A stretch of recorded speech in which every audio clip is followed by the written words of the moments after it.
Wolves. Arguably the single hardest animal to photograph in Yellowstone. They're incredibly wary of people, and more often than not, they just appear as tiny dots across a valley. I planned a trip for an entire month to Yellowstone this fall with the main goal of photographing wolves, which I knew would be no easy task. I knew that I would have to be spending my time in both Hayden and Lamar Valley, the two best places in the park to see wolves. Visiting in the fall meant that it was incredibly cold at times, and I would frequently drive by large herds of bison that were radiating body heat off in the cold air.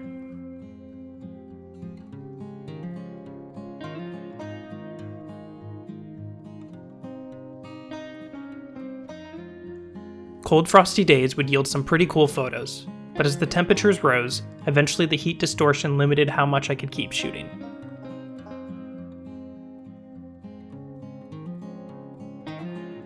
Even if I was focused on wolves, I wouldn't turn down some good bison photos if they were in front of me.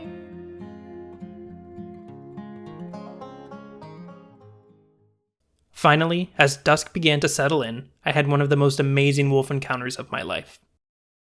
The Shrimp Lake pack, the newest pack in the entire park, made an appearance in Lamar Valley with their new puppies from the spring.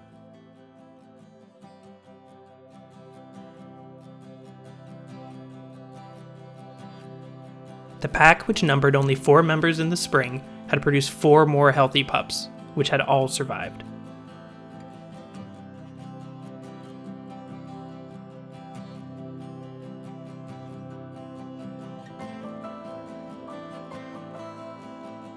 They couldn't have been more than 6 months old, and as far as I know, this was the first time that anyone had seen the full pack together with their pups.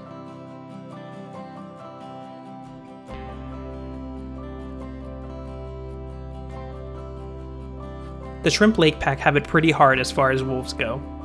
Their territory reaches towards the northeast boundary of the park, which puts them at risk of human-wildlife conflict if they ever step out. And with a pack so small, they have to work even harder in order to hunt and feed the growing puppies.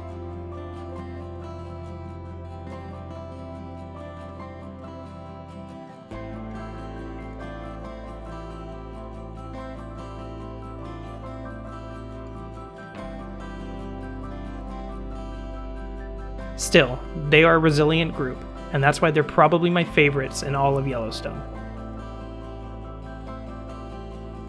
I would keep coming back to the same spot where I saw the pack, but outside of that one special night, I never saw them again during my trip. Wolves can just be fickle like that, and rarely does lightning strike twice. One day, you see a pack of wolves, and the next day, nothing but bison. That's Yellowstone for you. Over the next few days, I would drive back and forth through Lamar Valley, just hoping to spot a wolf somewhere in the sagebrush. Instead, I would pretty much exclusively see bison on the march. Considering that there are more than 5,000 bison in the park, with almost half living in the northern range area that Lamar Valley sits in, that's really no surprise. But like I said, when a good bison photo presents itself, I still bring out my camera no matter how many I'd seen that day.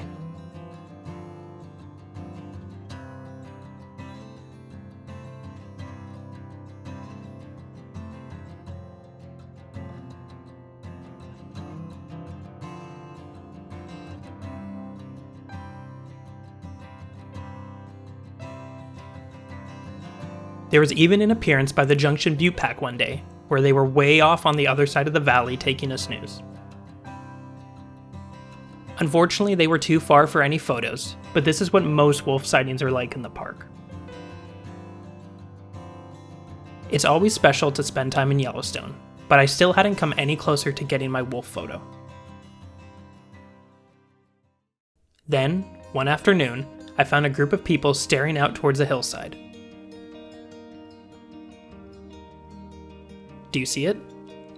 How about now? Yeah, that's a wolf. How some people spot these guys, I'll never know, but I definitely heard it once it started to howl.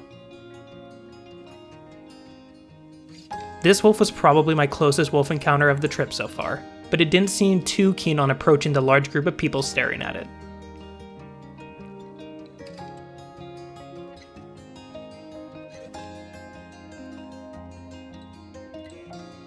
Eventually, instead of coming towards us for a photo, it made its way up and over the hillside, probably just to get away from the crowd.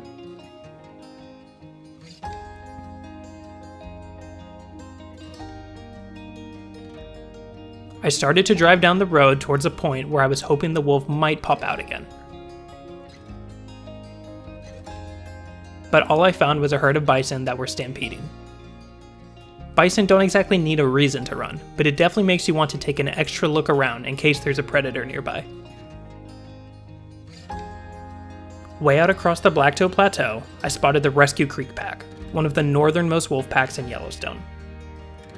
The bison had unexpectedly stumbled across them, and while the wolves didn't seem too keen on hunting, the bison still took on a defensive position in case the wolves changed their minds. If wolf sightings are usually far away, sightings of the Rescue Creek Pack are even further. They were easily 3 to 4 miles out, which is pretty normal for them considering the territory that they occupy. As I started to count the wolves, I realized that the lone black wolf I had seen earlier had somehow made its way across to the rest of the pack. It had totally evaded everyone and crossed who knows where, but it just goes to show how intelligent these animals are and the lengths that they go to in order to avoid people. After calling it a day with the rescues, I headed out of the park where I came across a huge herd of elk right by the side of the road towards the town of Gardner.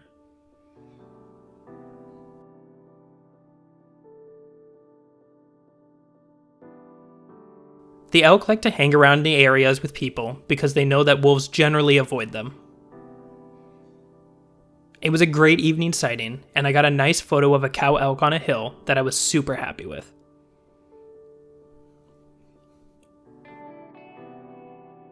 But what I was really hoping to photograph was the herd's bull elk, who was grazing and keeping watch nearby. Seeing these giant bull elk during the rut is always special, even if I'm slightly nervous given how aggressive they can be during this time.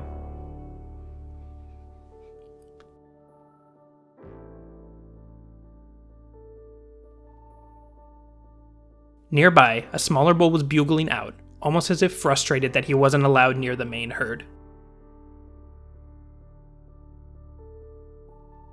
He was frantically pacing around and began urinating and thrashing the ground, clear behaviors of bull elk during the rut.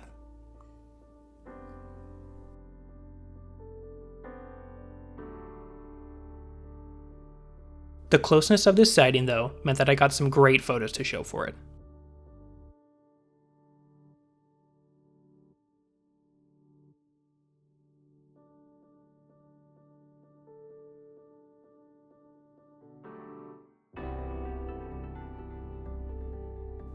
The following day, I would head back into Lamar Valley per usual in my quest to continue looking for wolves. Way on the other side of the valley, I saw some bison that were running and began to get defensive like the other bison that encountered the Rescue Creek Pack. Finally, I realized why. The Junction Butte Pack were right nearby.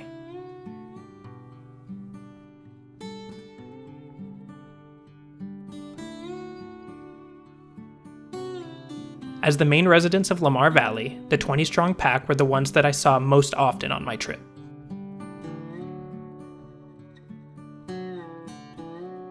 They were eating what looked like an old bison carcass, and one of the black wolves playfully tore off a piece and ran away, much to the confusion of the rest of the pack.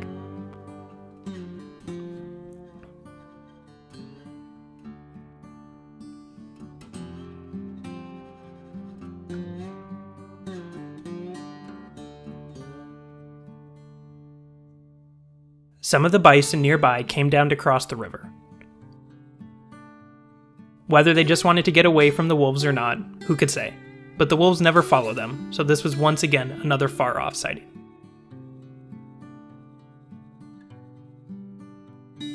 I headed back towards the northeast part of the park, hoping to find the Shrimp Lake Pack again, but instead came across something else.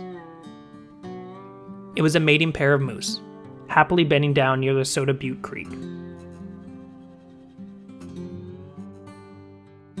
Moose are much more rare in Yellowstone than in the Tetons, but this area of the park is still a good place to find them, if you can remember to look down in the nearby creek beds.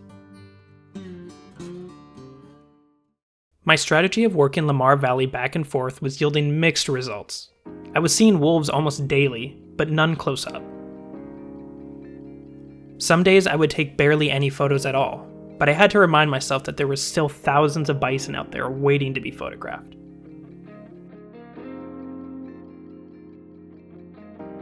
Sure, they weren't wolves, but I still made it work.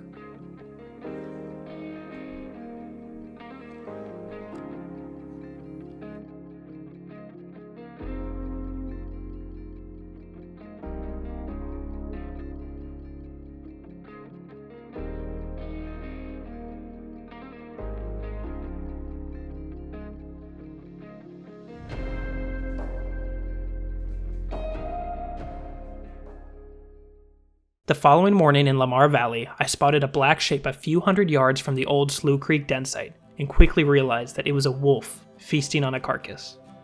The wolf was opposite of a nearby creek, and I was hoping that after eating, it would come down for a drink. Instead, it crossed way down ahead of me and crossed the road before I could even get in position for a shot. Still, a carcass is a great place to stake out in case wolves or other predators come around. And luckily, it seemed like a different gray wolf showed up later that afternoon. It ate for a little while before disappearing behind some trees, giving the ravens and magpies a chance to eat. Then, a couple of black wolves appeared, which confirmed my suspicion that these were a small group of Junction Butte Pack members that had split off when they realized that there was a free meal nearby.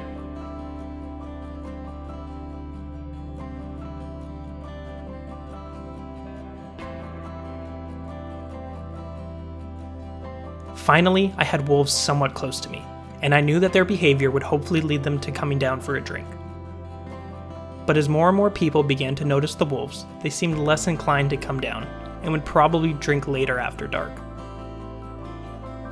Sometimes you can have all the ingredients for success, but the wolves still do whatever they want. As dusk began to fall, I realized that I was running out of light for a photo, so I simply tried to enjoy the moment. I had a total of 4 amazing wolves in front of me in Yellowstone, and in a way, that was honestly enough. The following morning, I headed back to the carcass at first light, and spotted a few wolves a bit away from where the carcass was the previous night. The gray in particular looked much larger than the other one I initially saw, so the rest of the pack must have discovered where the other wolves had run off to. Eventually, the whole pack came into view, and they happily greeted each other, just like our own dogs do.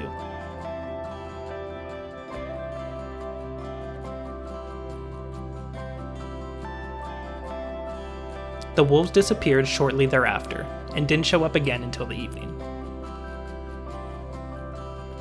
This time though, a huge grizzly bear was by the carcass, and the wolves were trying to push him away from their prize. Grizzly bears and wolves are the 2 most apex predators in Yellowstone, and they frequently compete with each other for kills.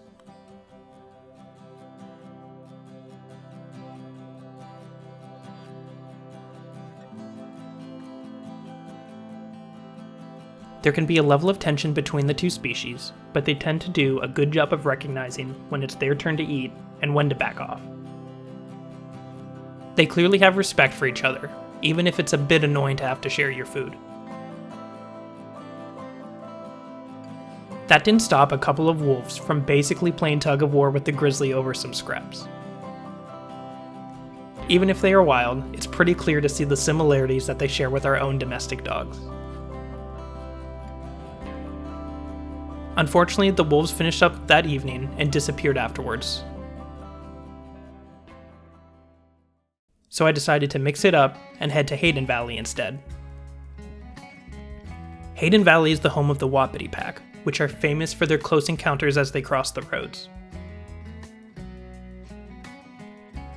On this foggy morning though, all I could see was some elk crossing the river, which did make for a nice photo.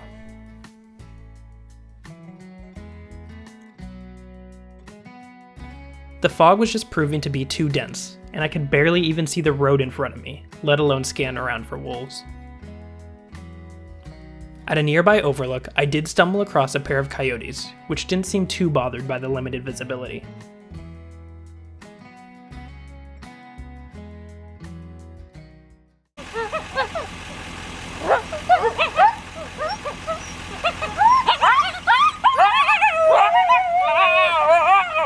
Eventually they made their way down to the valley floor, hunting for whatever mice or voles that they could find. As the fog began to lift, I was able to come away with some of my best photos from the trip.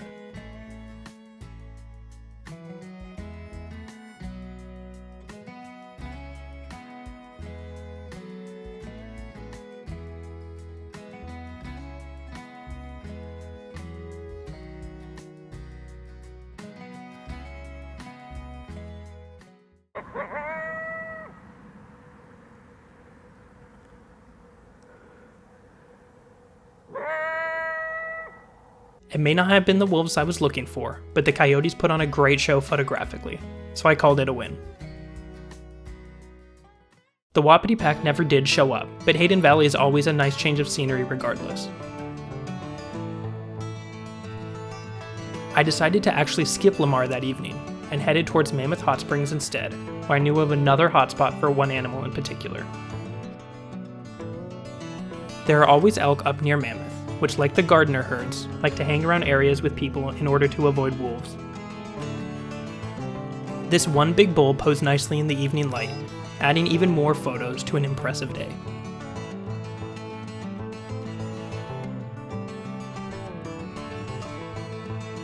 The end of my trip had somehow snuck up on me, and I still didn't have my wolf photo. On my last day in the park, I decided to take one last early morning drive towards Lamar Valley, hoping for a miracle. The usual bison were hanging around, but up on the hillside I saw something that blew my mind. It was the Junction Butte pack, as close as I had ever seen them, only a few hundred yards away. I started to make my way up a nearby trail to get into a better photo position, but stopped dead in my tracks when I began to hear them howl.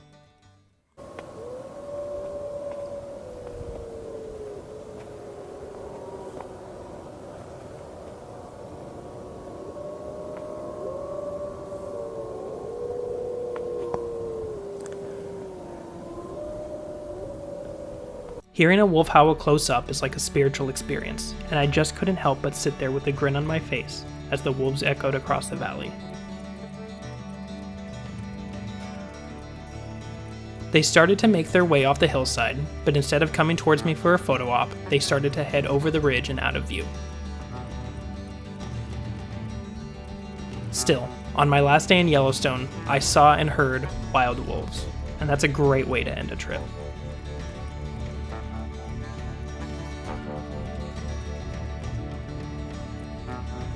Thank you all so much for following along for this adventure. Remember to like, subscribe, and be sure to follow me on social media. Even if my trip to Yellowstone has come to an end, there's still more adventures to come, so stay tuned.